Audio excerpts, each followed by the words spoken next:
सवाल जवाब के सेशन में पहला सवाल है, नववर्ष कैसे मनाना चाहिए।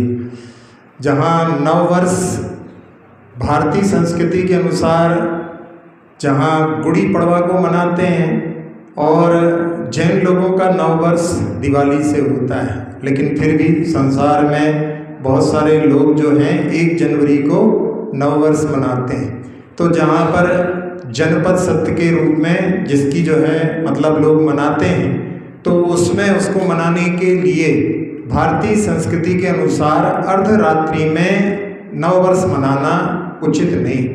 जहाँ भारत को भी आज़ादी जब मिली थी तो उन्होंने अर्धरात्रि में आज़ादी दी और उसके माध्यम से अभी भी जो है उसका प्रभाव कि जहाँ पश्चिमी सभ्यता का बड़ा प्रभाव है, अपनी भारतीय संस्कृति का अभी भी सूर्योदय नहीं हो पाया है। तो रात्रि में जो है जहाँ लोग जो है जिस प्रकार से मनाते हैं वो जो है समीचीन नहीं। जहाँ बड़े बड़े उत्सव होते हैं जिसमें सुरा और सुंदरियों के बीच में पश्चिमी सभ्यता का नानुकरण होता है, वो जो है भारतीय संस्कृति में कहीं से कहीं तक उचित नहीं है। और जहाँ कई बार ऐसा भी होता है कि लोग जो हैं महाराज जी के पास में भी ऐसी अपेक्षा रखते हैं कि रात में वो भी उनके जो है उसमें शामिल हों, लेकिन जहाँ अपने भारतीय संस्कृति में सूर्योदय के पहले उठना जो है सर्वश्रेष्ठ होता है। जो लोग नए साल में भी सूर्योदय के पहले नहीं उठ पाते तो उनका पूरा साल जो है अंधकार में ही निकलने की संभावना रहती है। इसलिए अपने लिए सुबह प्रातः काल में उठ करके जहाँ भगवान का अभिषेक, पूजन और यदि कुछ समय में आपको लगता है नया वर्ष मना रहे हैं, विधान आदि करें, उसमें भक्ति आदि करें, तो उसका मतलब अच्छा जो है सदुपयोग तो उसी के माध्यम से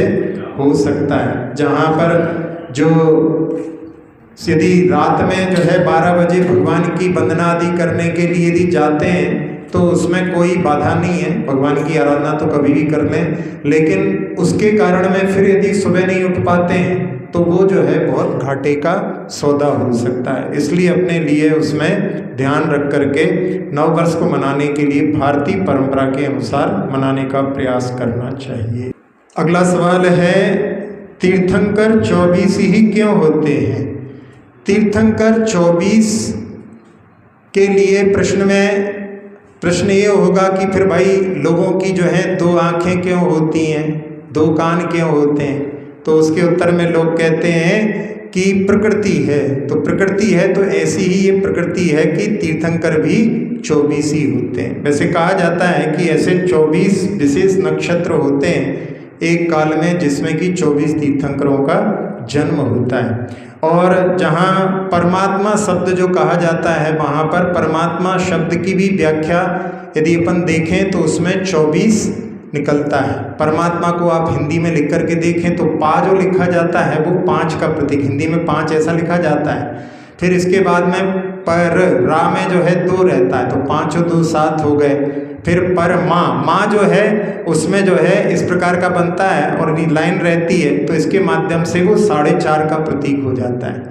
और फिर इसके बाद में परमा और फिर इसके बाद में ता आता है तो ता जो है ऐसा लिखा जाता है तो हिंदी के 8 जैसा होता है। और माँ फिर है तो 4.5 9 और 8 17 हो गए, 17 और 5 22 और 2 24। तो ऐसे परमात्मा शब्द स्वयं कह रहा है कि 24 होते हैं। तो इसके माध्यम से परमात्मा जो है वैसे केवल जैन दर्शन में नहीं, बौद्धों में भी वहाँ पर उनके 24 अवतार माने गए।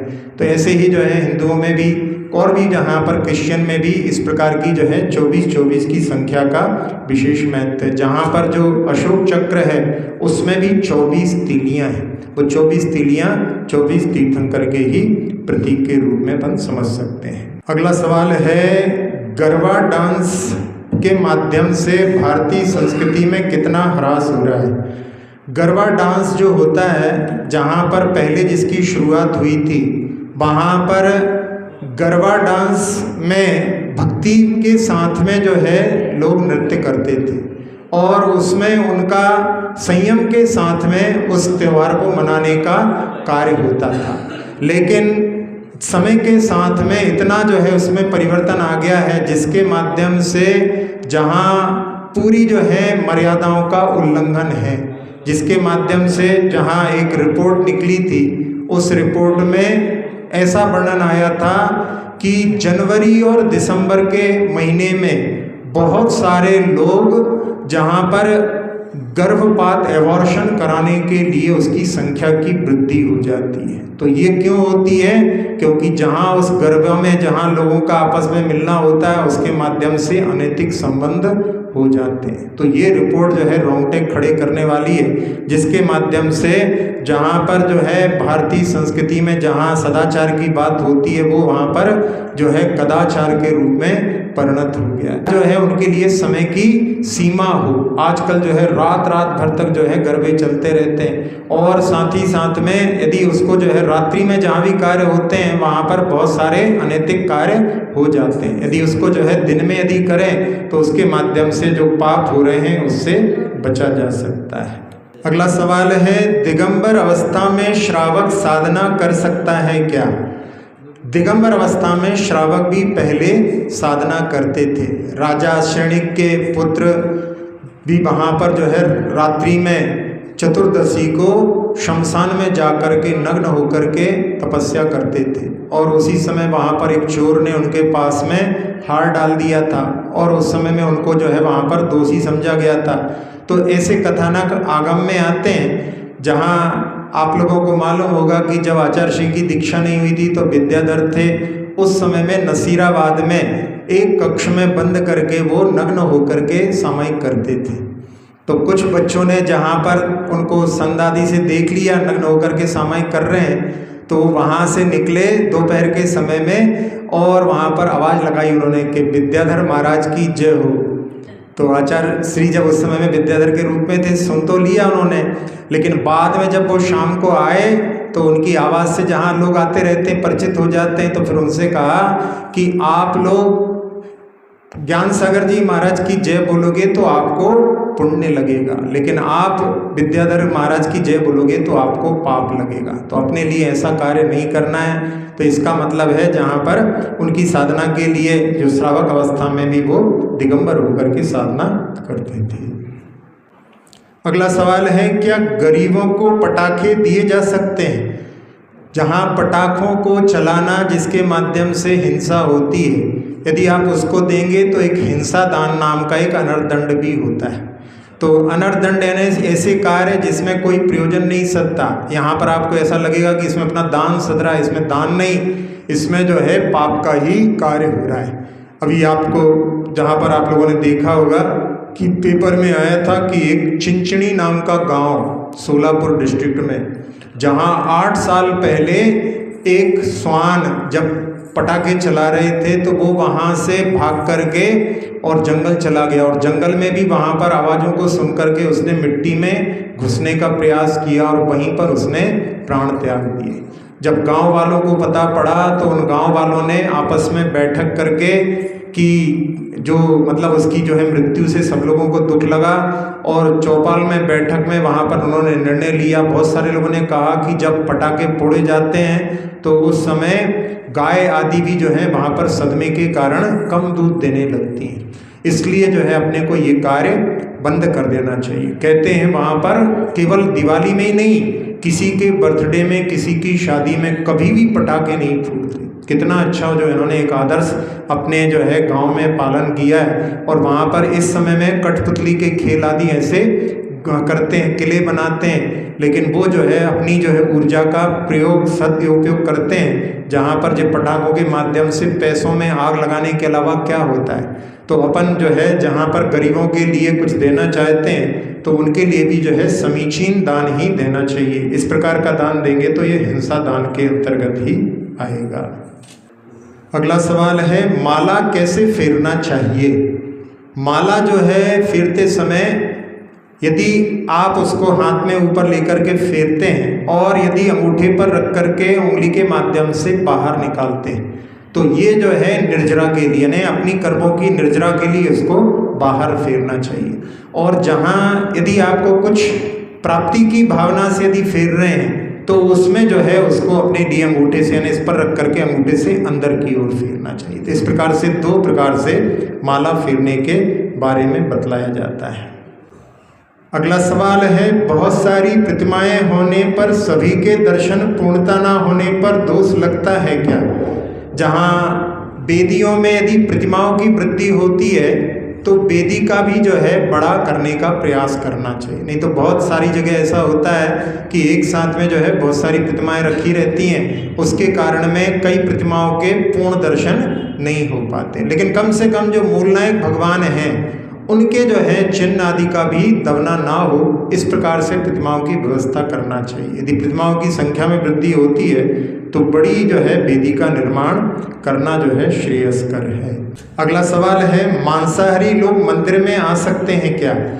मांसाहारी लोग मंदिर में, जहाँ आपके मंदिर में कुछ सफाई आदि के कार्य होते हैं, पुताई आदि के कार्य होते हैं, उसमें जो आते हैं उनका तो कोई पता नहीं रहता, वो अपनी शुद्धि से, केवल मुखादि शुद्धि से आ सकते हैं। जहाँ पर वैसे जो है भगवान की प्रतिमा को देख करके उनके लिए यदि कुछ यानी मन में जीवन में परिवर्तन आए तो उनके जीवन में भी परिवर्तन आ सकता है। जहाँ पर विदेश के लोग भी दर्शन करने के लिए आ जाते हैं तो उनमें तो उनका जो है मांसाहार होता ही है। तो मंदिर में गर्भगृह में प्रवेश का निषेध रहता है, बाहर से तो दर्शन सबके लिए जस कुछ रहती है। जहाँ पे मंदिरों में लिखा रहता है कि भाई यहाँ पर मंदिर में प्रवेश करना है तो झूठे मुंह प्रवेश ना करें, चमड़े के जो है अपने पहने हुए हैं उनको, बेल्ट आदि को उनको उतार करके प्रवेश करें। इस प्रकार से तो अपन कह सकते हैं। बाकी जो दर्शन करने से तो किसी के लिए रोका नहीं जा सकता, लेकिन फिर भी जहाँ पर जो है गर्भगृह में या जहाँ पर जो आराधना आदि हो रही है उससे दूर से ही दर्शन करने में जहाँ कोई बाधा समझ में नहीं आती। कभी कभी हम टीवी पर प्रोग्राम जिनवाणी पे आदि में देखते हैं, पंच कल्याण का हो, बच्चों का कार्यक्रम हो, मन में भावना जाती है कि इनको प्रोत्साहन या दान करने के लिए राशि किसी से भी बात करके व्हाट्सएप नंबर पर डाल दिए जाते हैं। तो उस दान की क्या महत्वता है? तुरंत मतलब राशि भिजवा दी जाती है, वैसे दान को किस श्रेणी में गिना जाए? हाँ, प्रोत्साहन में बच्चों के प्रोत्साहन के लिए यदि दान दिया जाता है तो उसमें कोई बाधा नहीं है, बच्चों को जो है प्रोत्साहन मिलता है। तो ऐसा दान जो है जहाँ पर अपने जो साधर्मी भाइयों के मैंने वो बच्चे हैं जो अपने ही साधर्मी हैं तो उनके लिए, बच्चों के लिए प्रोत्साहन अपन देते हैं तो उनके लिए धर्म में जो है और उनकी रुचि जागृत हो, तो उसको जो है अपन जहाँ कैसी किस कैटेगरी में डालें, ऐसा यदि अपन देखें तो धर्म के लिए अपन उसको दान कर रहे हैं धर्म की वृद्धि की भावना से, तो वो धर्म के अंतर्गत ही आएगा। अगला सवाल है, देव द्रव्य का प्रयोग एफडी आदि में कर सकते हैं क्या? देव द्रव्य जो मंदिर का जो धन होता है उनके लिए एफडी आदि में प्रयोग करना अच्छा नहीं है, क्योंकि जहां आप बैंकों में यदि इसको डालते हैं उस पैसों को जहां कहां प्रयोग कैसा होता है उसका अपने लिए कुछ ज्ञात नहीं होता। इसलिए यदि उसका सही है तो जहां सोना आदि रख सकते हैं या कोई ऐसी जो है जमीन आदि उसके नाम से खरीद लें, क्योंकि इनमें जो है रियल एस्टेट में तो जो है हमेशा वृद्धि होती रहती है। तो ऐसे जो है एफडी आदि में उनके पैसे रखना श्रेयस्कर नहीं है। मेरा एक फ्रेंड है महाराष्ट्र, वो जर्मनी में रहता है, यूरोप में। वहाँ पे सर्दियों के दिनों में 4 बजे अंधेरा हो जाता है, सूरज अस्त हो जाता है। तो वह किस प्रकार अपने रात्रि भोजन त्याग के नियम का पालन कर सकता है, क्योंकि उसकी ऑफिस ही 5 बजे तक तो रहता है शाम। हाँ, ये तो जो है मजबूरी में होता है, जहाँ कई कंट्रीज़ हैं जहाँ पर बहुत जल्दी जो है सूरज अस्त हो जाता है। ब्रिटेन में भी जहाँ सुबह 9 बजे सूरज उगता है ठंडों में और 3 बजे जो है अस्त हो जाता है। 6 घंटे का और 18 घंटे की रात होती है। तो जो लोग जहाँ पर रात्रि भोजन का त्याग करते हैं तो उसमें जो है उसी प्रकार से वो अपने जीवन को जो है परिवर्तित करते हैं। अब जहाँ सर्विस आदि होती है वहाँ पर अपने लिए यदि अपने साथ में अपन अपने भोजन आदि को ले जा सकते हैं तो उसके माध्यम से अपन उसका भी पालन वहाँ पर कर सकते हैं। लेकिन मजबूरी में एक बात अलग होती है, एक होता है हम कर नहीं सकते और एक होता है हम कर नहीं पाते और आखिरी में हम करना नहीं चाहते। तो यदि हम करना चाहें तो where there is will there is a way, जहाँ पर चाह होती है वहाँ पर राह निकल आती है। तो यदि उसके लिए कुछ पुरुषार्थ करें तो अपने लिए कुछ रास्ता अवश्य निकल सकता है। तो उसके माध्यम से वहाँ पर जो है मजबूरी में तो एक बात अलग होती है, इसलिए कहा जाता है कि भाई मजबूरी हो तो उसके अलावा जब अपने लिए सब अनुकूलता है फिर भी अपन पालन नहीं करें तो उसमें ज़्यादा दोष लगता है। तो उसको अपनी देख करके अपनी स्थिति जो है उसका पालन करने का प्रयास करना चाहिए। अगला सवाल है, चींटी यदि प्रतिमा पर चल रही हो तो क्या अभिषेक करना ठीक है? चींटी यदि प्रतिमा पर चल रही हैं तो चींटियों को किसी शक्कर आदि के माध्यम से उतारने का प्रयास करना चाहिए। शक्कर आदि को जो है थोड़ा सा उसमें पानी के माध्यम से उधर पे नीचे वगैरह जो है, एक आध चींटी के लिए यदि वहाँ पर जो है थोड़ा सा रास्ता बता दिया जाए तो उसके माध्यम कटोरी आदि में रख करके तो फिर उसके माध्यम से सारी चींटियाँ जो है एक का जो है अनुसरण करती हैं तो वो उतर सकती हैं। लेकिन जब चींटियाँ चल रही हैं तब उस समय में उस पर अभिषेक करना ठीक नहीं है। और जहाँ बहुत सारी चींटियाँ हो, एक दो चींटियाँ हो तो उनको आप धीरे से जो है परिमार्जन कर सकते हैं, लेकिन बहुत सारी चींटियाँ हो फिर आप उनका परिमार्जन करेंगे तो फिर उसमें जो है वहाँ पर जो है उनकी हिंसा होगी। इसलिए अपने लिए उस पर जो है अभिषेक करने का प्रयास नहीं करना चाहिए। अगला सवाल है, दो बच्चों में एक कमज़ोर और एक होशियार है, उनका कैसे पालन करें? जहाँ कोई बच्चे जहाँ प्रीमेच्योर जिनका जन्म हो जाता है तो उसके कारण में स्वाभाविक रूप से उनको थोड़ा ज़्यादा समय लगता है, लेकिन अपन तुलना नहीं करें। दोनों बच्चों का पालन करते समय मन में अपनी जो है अपनी चिंता भी ऐसी बनी रहती है, इसका क्या होगा इसका क्या होगा, तो उसका प्रभाव भी उसके ऊपर पड़ता है। बल्कि ऐसा भी देखा जाता है प्रीमेच्योर बच्चे भी बाद में बहुत अच्छा कवर कर लेते हैं। लेकिन अपने को जो है सकारात्मक सोच रख करके उनको पालन करना चाहिए और तुलना नहीं करना चाहिए, और सबके सामने उसको जो है बार बार शेयर भी नहीं करना चाहिए। नहीं तो सुन करके बच्चे के मन में भी ऐसी भावना बन जाती है कि हम तो जो है ऐसे हैं ऐसे ही रहेंगे, तो उसके कारण में उनकी ग्रोथ रुक जाती है। इसलिए उस समय में उनको दोनों को खुला जो है उनके लिए छोड़ करके उनके ग्रोथ करने के लिए अवसर देने का प्रयास करना चाहिए। अगला सवाल है, शुक्ल ध्यान और शुक्ल लेशा में क्या अंतर है?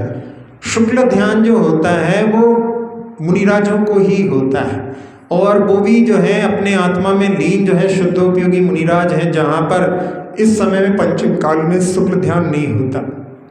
तो जो जब मुक्ति के लिए प्रयास करते हैं, जिसमें उपसम श्रेणी और छपक श्रेणी पर जब चढ़ते हैं मुनिराज, तब उनका शुक्ल ध्यान होता है।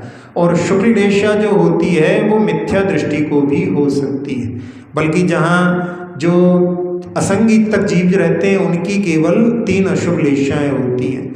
जो मन वाले होते हैं उनमें जो देव हैं, मिथ्या दृष्टि भी देव हैं, जहाँ स्वर्ग के देव हैं, तो उसमें नवग्रह तक जो है मिथ्यात्व के साथ में रह सकते हैं, तो उनकी भी जो है शुक्ल लेशा हो सकती है। यहाँ पर जो मनुष्य भी होते हैं उनकी भी जो है 6 प्रकार की लेशाएँ हो सकती हैं। तो इसलिए जो है शुक्ल ध्यान और शुक्ल लेशा में बहुत अंतर है। अगला सवाल है, प्रतिमा योग, आतापन योग और प्रायोगमन का क्या अर्थ है?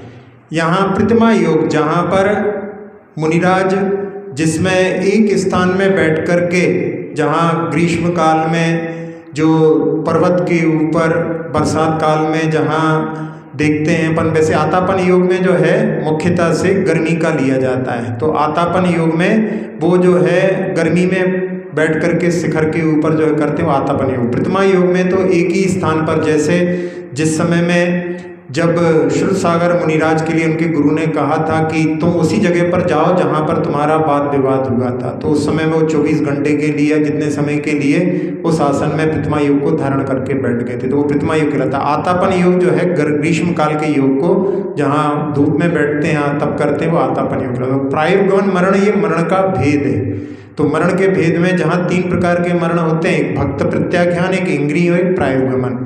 तो भक्त प्रत्याख्यान इस समय में होता है जिसमें कि चारों प्रकार के आहार का त्याग संलेखना में पूर्णता कर देते हैं, वो भक्त प्रत्याख्यान कहलाता है। प्रायोगमन जो होता है उसमें जो मुनिराज होते हैं अपने शरीर को जैसा छोड़ देते हैं वैसा ही उसको, माने उसको जो है पलटते भी नहीं है, तो उसमें जो है उत्तम संग्रहण के साथ में ही संभव होता है। वो दूसरे से भी वैयावृत्ति नहीं करवाते, अपने हाथ से भी नहीं करते। और इंगनी मरण जो होता है उसमें जो है दूसरों से वैयावृत्ति नहीं करवाते, लेकिन अपने हाथ से कर सकते हैं। तो आचार्य शांति सागर जी महाराज के लिए जहाँ लिखा जाता है कि इंगनी मरण वैसे तो जो है उत्तम संग्रहण के साथ होता है, लेकिन फिर भी उन्होंने किसी से अपनी जो है वहाँ पर देह की सेवा नहीं करवाई, इसलिए उसको इंगनी मरण जैसा कहते हैं।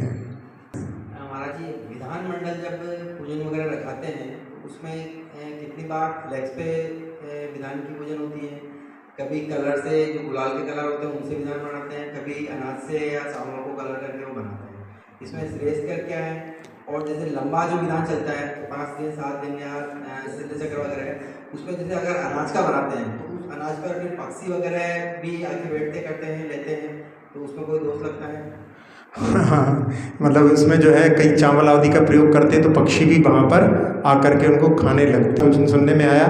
लेकिन बात तो जो है गंभीर है, क्योंकि जहाँ पर जो है उनका निर्माण होता है उसमें भी अन्नादि रहेगा और वहाँ पर कोई हमेशा तो रहता नहीं है। आप लोग अपनी आराधना करके चले जाते हैं, फिर बाद में पक्षी आदि भी उस पर आते होंगे, तो उसमें फिर जो है अशुद्धि का भी कारण, जहाँ पर वो पक्षी बैठेंगे तो फिर उसके माध्यम से अशुद्धि भी हो सकती है। तो इसलिए तो मतलब इसके माध्यम से ऐसे जो है चीज़ों का प्रयोग करना चाहिए जिसके माध्यम से उन पक्षी आदि के लिए भी उससे आकर्षण न। अगर करते हैं तो उसमें कोई दोष? फ्लेक्स पे आप जहाँ बनाने के लिए जो है आजकल के लिए अब इतना वो नहीं कर पाते, उसके लिए तैयारी करना पड़ती है, शुद्ध तैयारी हो, इतना समय हो।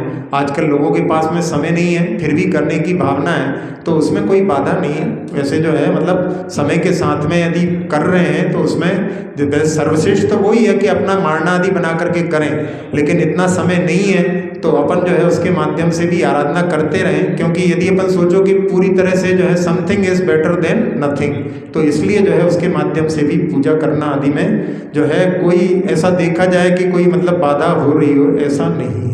अगला सवाल है, कोई सोते सोते मरण को प्राप्त हो गया तो क्या उसको अकाल करण माना जाएगा, कुमरण माना जाएगा? अपने को ऐसा एहसास होता है कि वो सोते सोते मरण को प्राप्त हो गया, लेकिन ऐसा भी हो सकता है जिस समय में उसका मरण हुआ हो उसकी नींद खुल गई हो और उस समय में उसने ऐसा लगा कि अब मेरे बिल्कुल प्राण छूटने वाले हैं, और उस समय में उसने चारों प्रकार के आहार का त्याग करके भी मरण को प्राप्त हो सकता है। तो संक्षेप संलेखना भी इसको कहा जाता है। जब ऐसी परिस्थिति बनती है तो उसमें साधुओं के लिए भी बतलाया है कि ऐसी स्थिति में अपने चारों प्रकार के आहार का त्याग करके यदि मरण होता है तो वो संक्षेप संलेखना मानी जाती है। इसलिए अपन ऐसा जो है एकांत से नहीं कह सकते कि उनका कुमरण ही होगा या अकाल मरण ही हो, क्योंकि हमने पहले भी बतलाया था कि जहाँ पर पंच प्रावर्तन होते हैं उसमें जीव जो है अपनी छोटी आयु से लेकर के बड़ी आयु तक एक एक समय बढ़ा तक उसमें जो है आगे आगे प्राप्त करता है। अब जैसे कोई सोते सोते मरण हुआ, उसकी उतनी ही आयु और उस समय में उसका मरण हो गया तो अकाल मरण भी नहीं हो, ये भी जरूर हो सकता है। और साथ साथ में जो है उसने यदि त्याग आदि कर दिया है तो कुमरण हो, अपन ऐसा भी कह नहीं सकते। थोड़ा इसे समझाना, देशावधि, सर्वावधि और परमावधि का। हाँ, ये जो है अवधि ज्ञान के 3 भेद हैं। तो उसमें देशावधि जो अवधि ज्ञान होता है वो चारों गतियों के जीवों को हो सकता है, और सर्वावधि और परमावधि ये जो हैं चरम शरीरी को ही होते हैं। तो इसके माध्यम से जिनको ये होते हैं उनको मुक्ति निश्चित होती है। बाकी जो देशावधि होता है वो चारों गतियों में, नारकी और देवों में तो भव प्रत्यय होता है तो वहाँ पर उनके लिए हो ही जाता है। मनुष्यों त्रिंचों में भी जहाँ जिनके लिए अवधि ज्ञान होता है तो वो भी जो है जहाँ पर सामान्य मनुष्य हैं उनके लिए देशावधि ही होता है। सर्वावधि और परमावधि तो केवल मुनिराजों को ही होता है, ये रिद्धि है। और उसके कारण में जहाँ बतलाया था कि गणधर स्वामी को भी ये अवधि ज्ञान होते हैं और उसके माध्यम से उनकी मुक्ति निश्चित है, ये भी जो है उससे निर्धारित हो जाता है। महाराज जी, जैसे अभी आपने बताया कि चारों प्रकार के आहार का त्याग करके अगर मरण होता है तो उसे लेखना, तो अभी हमारे दिन में या रात में जब उस समय जब चारों प्रकार के आहार का त्याग होता है, अगर उस समय अपना मरण हो तो उसको कैसे? हाँ, नहीं मतलब ये है कि जैसे मरण का समय एकदम बिल्कुल आ गया, उस समय में अपने लिए कि भाई अपने को जो है सब प्रकार के आहार का त्याग कर दो, वो एक उस समय की जागृति की बात एक अलग होती है। अपन ऐसे अपन चल रहे हैं, जैसे कहीं जा रहे हैं, वो ठीक है, उसको संलेखना नहीं कहेंगे, लेकिन उस समय में मरण के समय में इतनी जागृति हो जाए कि अपने को सब कुछ त्याग करना है सारा, उस समय में उसने ममत्व को त्याग कर दिया हो, परिग्रह का त्याग कर दिया हो, ऐसी भी भावना हो सकती है। तो वो भावना यदि मरण के समय में उपस्थित होती है तो उसको संलेखना, संक्षेप संलेखना कहेंगे।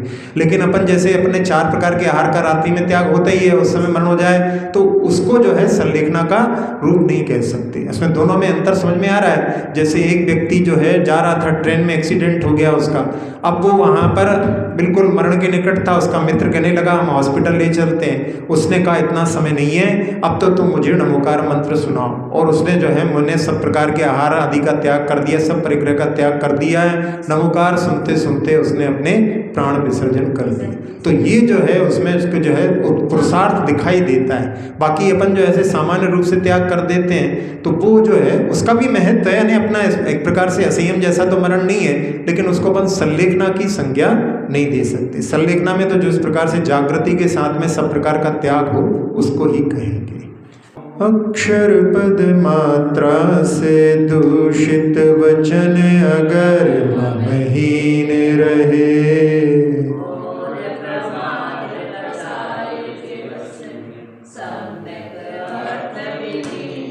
जिन वाणी माता मेरी उन सब त्रुटियों को क्षमा करें,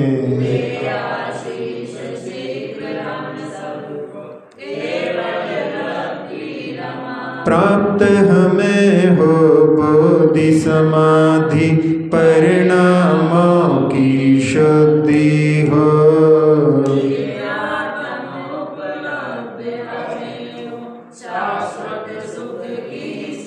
चिंतित वस्तु दात्री माता चिंतामणि उपमा भाति,